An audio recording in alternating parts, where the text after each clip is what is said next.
Hello all. आज हम memory gland और ब्रेस्ट पढ़ेंगे। जैसे कि मैंने प्रीवियस लेक्चर में बताया था, पेक्टोरल रीजन में skin, superficial fascia, deep fascia होता है। और सुपरफिशियल फेशिया का major content in female is breast और mammary gland, which is rudimentary or not well developed in males, but after puberty it develops in females. तो जो memory gland है या breast है, ये पेक्टोरल रीजन में है। पेक्टोरल रीजन ऑलरेडी बताया हुआ है, एंटीरियर चेस्ट वॉल का जो रीजन है इसको पेक्टोरल रीजन कहते हैं। अब ये जो मेमोरी ग्लैंड है या ब्रेस्ट है, ये एक मॉडिफाइड स्वेट ग्लैंड है और एक important accessory organ of female reproductive system है। मतलब फीमेल रिप्रोडक्टिव सिस्टम में इसका एक इंपॉर्टेंट रोल है। Plus it becomes a very important organ during lactation. Lactation क्या? प्रेगनेंसी के बाद जब बेबी बॉर्न होता है तो इस बेबी को nutrition in the form of milk breast provide करता है। तो ब्रेस्ट में मिल्क प्रोड्यूस होता है and this milk is a best nutrition for a newborn child. अगर एनाटॉमिकली इसको हम स्टडी करते हैं तो एनाटॉमिकली इसको हम 4 भाग में डिवाइड कर सकते हैं। सिचुएशन, मतलब ये कहाँ सिचुएटेड है, तो ऑलरेडी बताया गया है कि breast is situated in the superficial fascia of pectoral region, और इसको 4 पार्ट्स में या 4 क्वाड्रेंट्स में डिवाइड किया गया है। Upper quadrants and lower quadrants. Upper medial quadrant, upper lateral quadrant, lower medial quadrant, lower lateral quadrant. Medial means towards mid line, तो medial इस तरफ आएगा, लैटरल मतलब अवे फ्रॉम मिड लाइन, बाहर की तरफ। तो ये अपर क्वाड्रेंट और मीडियल हो गया। Upper medial, this is upper lateral, this is lower medial and this is lower lateral quadrant. तो इसको 4 क्वाड्रेंट्स में डिवाइड करते हैं जिससे इसका स्टडी बहुत आसान हो जाए, हम सर्जिकली भी इसको इसके क्वाड्रेंट से समझ पाए। और इसका जो अपर लैटरल क्वाड्रेंट है वहां से एक एक्सटेंशन है, इसको बोलते हैं एक्सिलरी टेल ऑफ स्पेंस। ये एक्सिलरी टेल जो है, ये तो सुपरफिशियल फेशिया में है पूरा ब्रेस्ट, बट ये जो एक्सिलरी टेल है एक ओपनिंग है फोरामेन ऑफ लैंगर, इससे ये एक्सिलरी टेल डीप फेशिया को पियर्स करती हुई एक्सिला में चली जाती है। अब इसको हम इसका एक्सटेंट देखें, ब्रेस्ट का एक्सटेंट, मतलब ये कहां से कहां तक सिचुएटेड है। अगर हम पेक्टोरल रीजन की बात करते हैं और रिब केज पर इसको समझते हैं तो इसका एक्सटेंट वर्टिकली, मतलब ऊपर से नीचे, फ्रॉम सेकेंड रिब, ये फर्स्ट रिब है, ये सेकेंड रिब है, सेकेंड रिब से second, third, fourth, fifth and sixth. तो इसका जो एक्सटेंट है सेकेंड से सिक्स्थ रिब, सेकेंड से अगर यहाँ पे हम रिब्स ड्रॉ कर लेते हैं तो from second to sixth rib इसका वर्टिकल एक्सटेंट है। और अगर हम इसको हॉरिजॉन्टली देखें, हॉरिजॉन्टली ये मिड या फिर स्टर्नल एंड जो है, लैटरल एंड ऑफ स्टर्नम, यहाँ पे स्टर्नम बोन है, तो स्टर्नम का जो लैटरल एंड है, lateral end of sternum up to mid axillary line, ये एक्सिला है तो मिड एक्सिलरी लाइन। अगर हम स्केलेटन पे देखें तो ये स्टर्नम बोन है, स्टर्नम का ये लैटरल बॉर्डर है, तो लैटरल बॉर्डर ऑफ स्टर्नम से लेके ये एक्सिला है, तो एक्सिला के सेंटर से जाने वाली एक मिड एक्सिलरी लाइन, तो लैटरल बॉर्डर ऑफ स्टर्नम से मिड एक्सिलरी लाइन, ये इसका हॉरिजॉन्टल एक्सटेंशन है।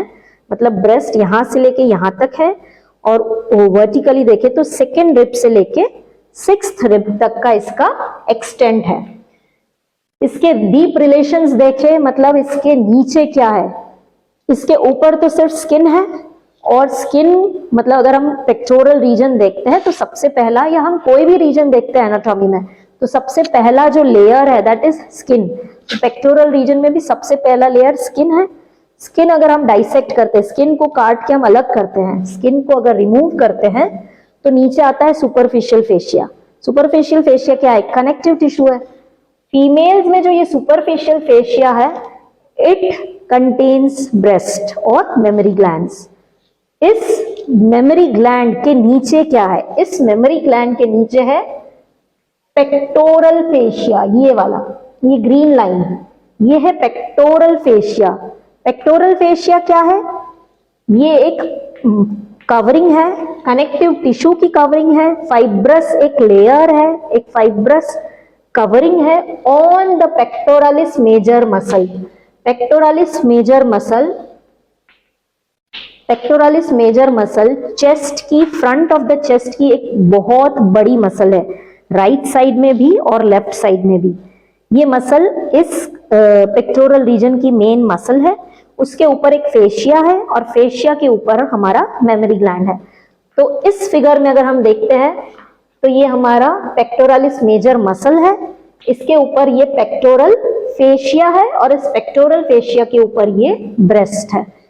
तो इसके अगर डीप रिलेशंस देखें तो पहला रिलेशन है पेक्टोरल फेशिया, दूसरा रिलेशन है मसल्स। अब 3 मसल्स हैं यहां पर। 3 मसल्स में पहली मसल तो पेक्टोरालिस मेजर मसल है। इसको हम पेक्टोरालिस मेजर मसल को हम यहां भी देख सकते हैं, ये आपकी क्लैविकल है। तो पेक्टोरालिस मेजर मसल ऐसे जाएगी,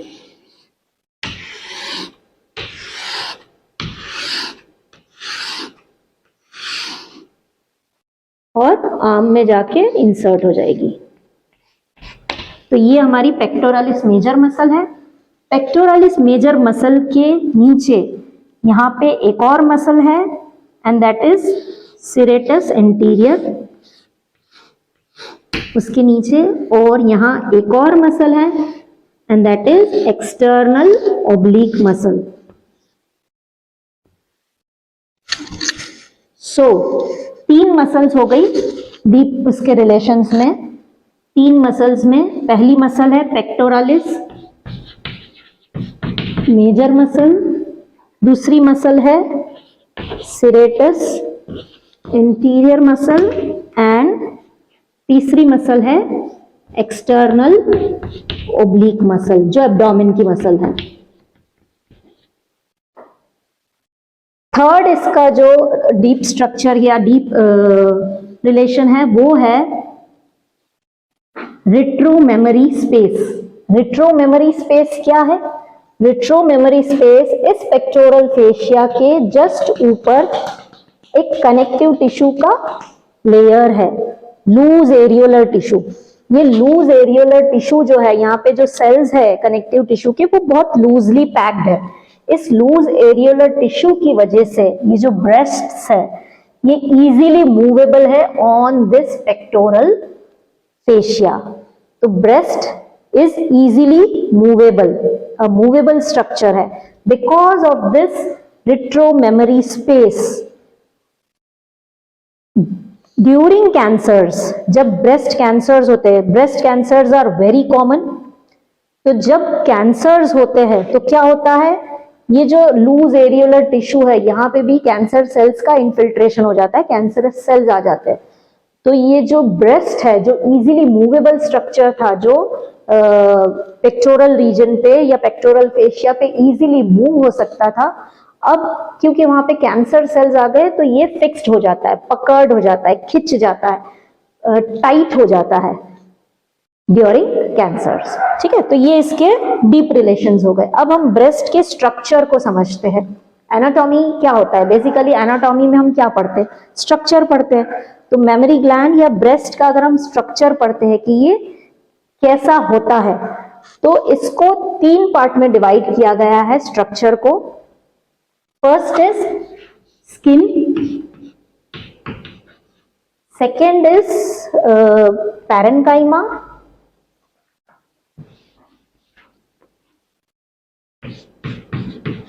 and third is stroma. Breast के स्ट्रक्चर को हम 3 पार्ट में डिवाइड करके स्टडी करेंगे, स्किन, पैरेन्काइमा एंड स्ट्रोमा। जो स्किन है उसमें 2 चीज है, पहला है निप्पल्स और दूसरा है एरियोला।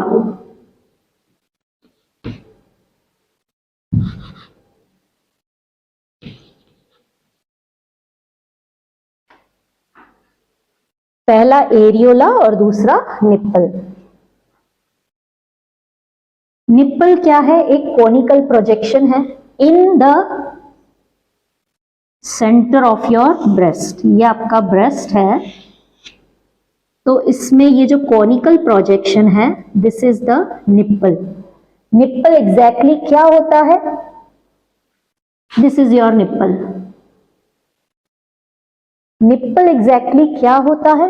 निप्पल हैज ओपनिंग्स जहां से मिल्क सिक्रीट होता है। Newborn baby sucks the milk through the nipple. और निप्पल की अगर हम पोजीशन देखते हैं एनाटॉमिकली, तो nipple is situated in the fourth intercostal space. Intercostal space क्या होती है? जो रिब्स होती है, इसके बीच की जो खाली स्पेस है, इनको बोलते हैं इंटरकोस्टल स्पेस।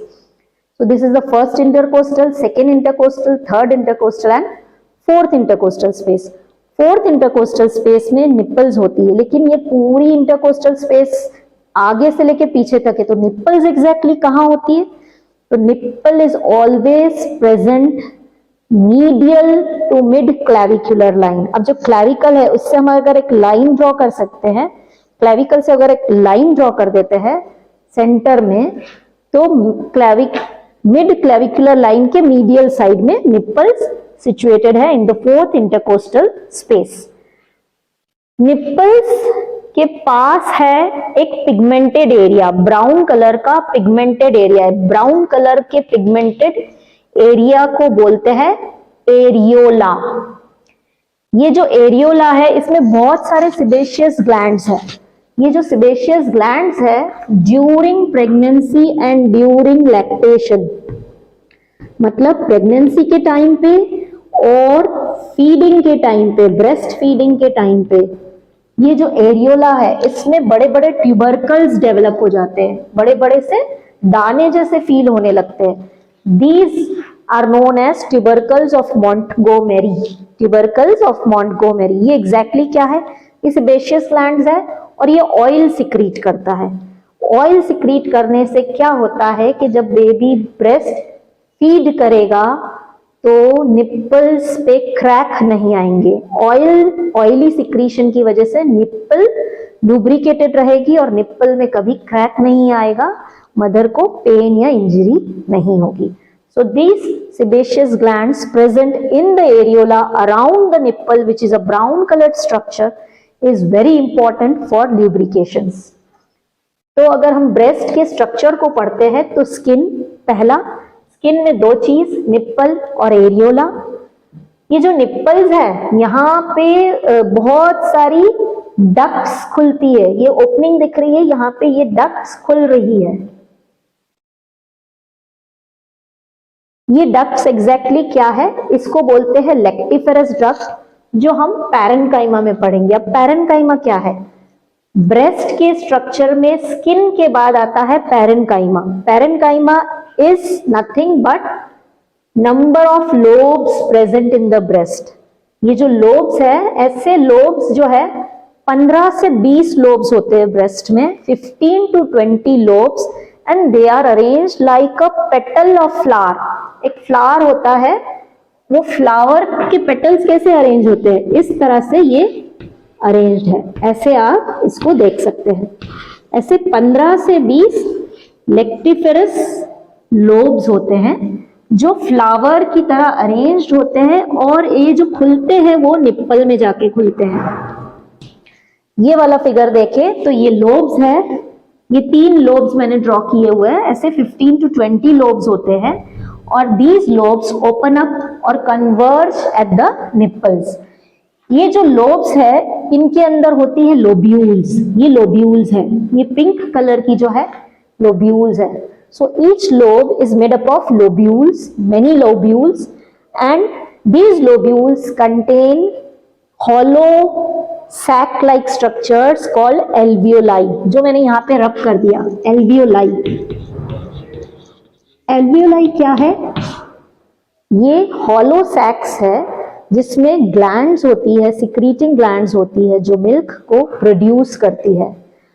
तो जब लैक्टेशन पीरियड होता है या ब्रेस्ट फीडिंग टाइम होता है, बेबी जब निप्पल्स को सक करता है, तो हमारा ब्रेन यहाँ पे इस एल्वियोलाई या एयर सेक्स जिसमें ग्लैंड्स होती है, सिक्रीटिंग ग्लैंड्स होती है, उसको इंफॉर्मेशन देता है कि मिल्क को प्रोड्यूस करना है।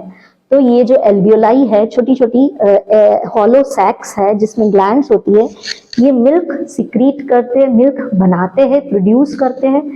फिर ये milk through this lobules enters into lactiferous sinus. ये जो यहाँ पे स्वोलन स्ट्रक्चर है, ये है लेक्टिफेरस साइनस।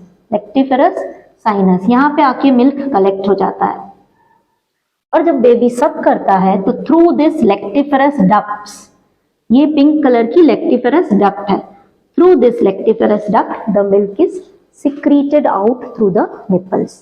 तो ये हमारा ब्रेस्ट का बहुत इंपॉर्टेंट सिक्रीशन वाला फंक्शन है।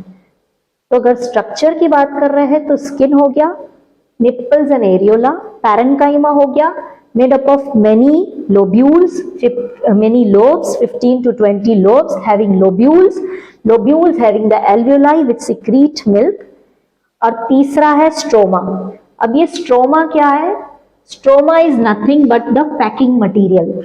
ब्रेस्ट जो है जिसमें बहुत सारे ऐसे लोब्यूल्स हैं, इस लोब्यूल्स के बीच में ये जो एरिया है ये पैकिंग एरिया है या कनेक्टिव टिश्यू होता है। ये क्या करता है? ग्राउंड सब्सटेंस बनाता है, मतलब ये लोब्यूल्स को प्रॉपरली पकड़ के रखता है। तो लोब्यूल्स के बीच में कनेक्टिव टिश्यू का लेयर है जिसको हम स्ट्रोमा बोलते हैं। ये फाइब्रस है प्लस फैटी है, fibrous and fatty stroma. Fatty मतलब इसमें बहुत ज्यादा फैट है। ब्रेस्ट को आप देखेंगे तो ब्रेस्ट क्या है? It is basically made up of fat. उसका कंटेंट, मेजर कंटेंट क्या है? फैट है, चर्बी है, एरियोलर टिश्यू है। तो ये जो फैटी एरिया है या फैटी रीजन है ब्रेस्ट का, फैटी स्ट्रोमा जो है वो नॉन लैक्टेटिंग फीमेल्स में बहुत ज्यादा मात्रा में होता है। मतलब जो फीमेल्स ब्रेस्ट फीडिंग नहीं करवाती उसमें फैट बहुत ज्यादा होता है, और जो फीमेल्स ब्रेस्ट फीडिंग करवाती है, यानी कि बेबी बॉर्न होता है और ब्रेस्ट फीडिंग का टाइम आता है या लैक्टेशन उसको बोलते हैं, लैक्टेशन पीरियड में क्या होता है कि जो लोब्यूल्स होते हैं वो बहुत ज्यादा बढ़ जाते हैं, स्वोलन अप हो जाते हैं। ठीक है। और ये जो फाइब्रस स्ट्रोमा है, ये फाइब्रस स्ट्रोमा क्या है? Fibrous stroma are nothing but these green lines. ये जो ग्रीन लाइंस है ये लिगामेंट्स है। इसका नाम है सस्पेंसरी लिगामेंट्स। इस सस्पेंसरी लिगामेंट का रोल क्या है? ये सस्पेंसरी लिगामेंट स्किन को, पूरे सारे लोब्स को, पूरी ग्लैंड को बहुत अच्छे से पकड़ के रखता है with this pectoral fascia. So the ligaments और the suspensory ligaments of Cooper, जिसका पूरा नाम है सस्पेंसरी लिगामेंट ऑफ कूपर, क्या करता है? स्किन और ग्लैंड को बहुत अच्छे से पकड़ के रखता है to the pectoral fascia, so that it do not sag down। but again during cancers, जैसे मैंने पहले भी बताया था, जब भी ब्रेस्ट का कैंसर होता है, कार्सिनोमा ऑफ ब्रेस्ट में, ये सस्पेंसरी लिगामेंट्स भी सारे डिस्ट्रॉय हो जाते हैं और ब्रेस्ट एकदम ज्यादा लूज, लैक्स और पकड़ खिंच जाता है, स्टिफ हो जाता है, क्योंकि ये पूरा स्ट्रक्चर डिस्ट्रॉय हो जाता है। इसका next part blood supply, arterial supply and lymphatic drainage, जो बहुत ज्यादा इंपॉर्टेंट है क्लिनिकली, इसको हम हमारे नेक्स्ट पार्ट में पढ़ेंगे। Thank you so much.